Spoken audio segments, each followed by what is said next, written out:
জিহ্বা দিয়ে যে ১৯টি পাপ সংঘটিত হয় তা হল ১. কারো নাম খারাপ করে ডাকা বা নাম ব্যঙ্গ করা। ২. খারাপ ঠাট্টা বা বিদ্রূপ করা। ৩. অশ্লীল ও খারাপ কথা বলা। ৪. কাউকে গালি দেয়া। ৫.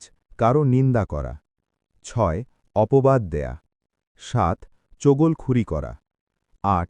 বিনা প্রয়োজনে গোপনীয়তা ফাঁস করে দেয়া। ৯. মুনাফিকি করা ও দ্বিমুখী কথা বলা। ১০. বেহুদা ও অতিরিক্ত কথা বলা। ১১.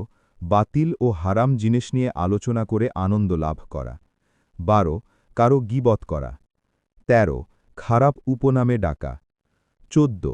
কাউকে অভিশাপ দেয়া। ১৫. কাউকে সামনাসামনি বা সম্মুখে প্রশংসা করা। ১৬. মিথ্যা স্বপ্ন বলা। ১৭.